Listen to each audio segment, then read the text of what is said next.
Hello, everybody. It's Holly from Besotted Orchids. I wanted to show you my Renee Marquis Tyler. I had a lovely viewer at Genla number 76. A few weeks ago, she asked me a question regarding the bark, what I was using for a media for this orchid. It's really difficult to see in the pot.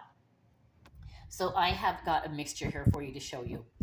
This is it's controversial, shall we just say, in the orchid world. You have people who swear by their very expensive brands, and I understand that. If that's what you want, if that's what you're comfortable with, if that's what your price range is, by all means, buy the more expensive brands.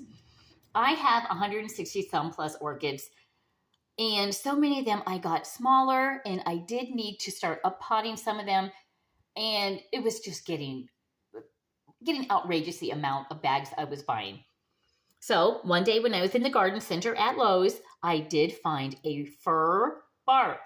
Now this is not what you would put, well, you can put it on your garden.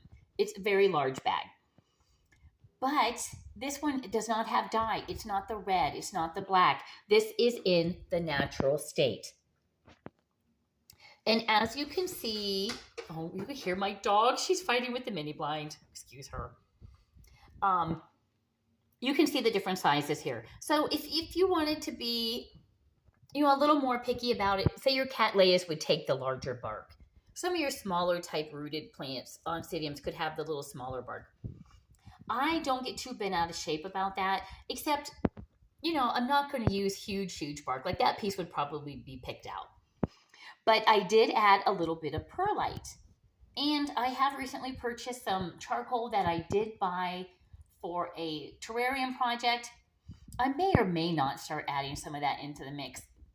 Things seem to be going well currently, so I'm not sure I'm going to mess with it.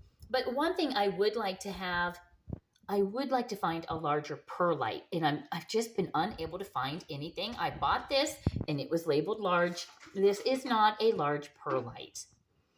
So Genla, I hope this answers your question. This is kind of what I'm just using for bark. Now, I'm not suggesting if you have one plant that you run out and buy a massive bag of bark. If you have 10 plants, don't run out and buy a huge bag of bark. It is under $10. So if you have the room for it, go ahead and do it. But if you're in an apartment or something and you just want to up pot one or two plants, go ahead and spring for the good stuff. But I'm telling you, I haven't had any problem with this. It's a little dusty, so when I do plant the orchid in it, I do take it out to my hose outside, and I do give it a really good spray down. I don't clean the whole bag at one time. And I've had some people on orchid sites question, I've seen them question others as well as myself, because quite a few people are doing this now, about bugs. Do you have fungus gnats? Are you finding bugs in it?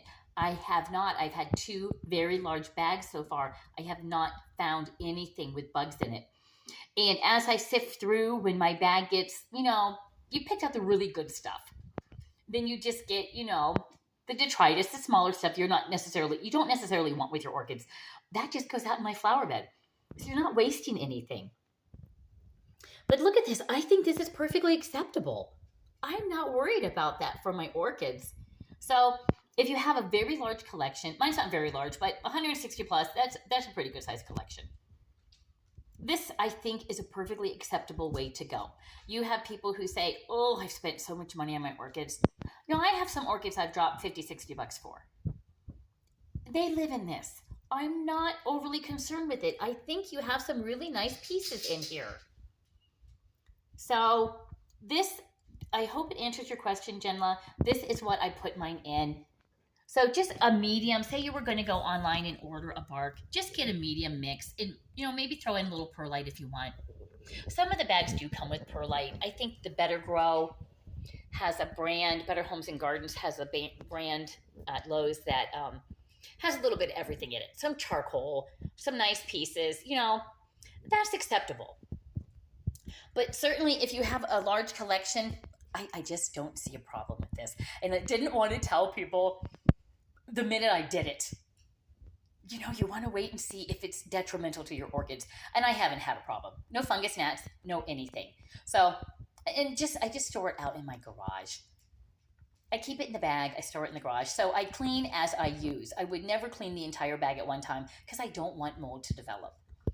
So there you go. I hope that answers your question about the beautiful, beautiful Renee Marquis Tyler. And I hope you have the very best luck with your beautiful plant, Jenla.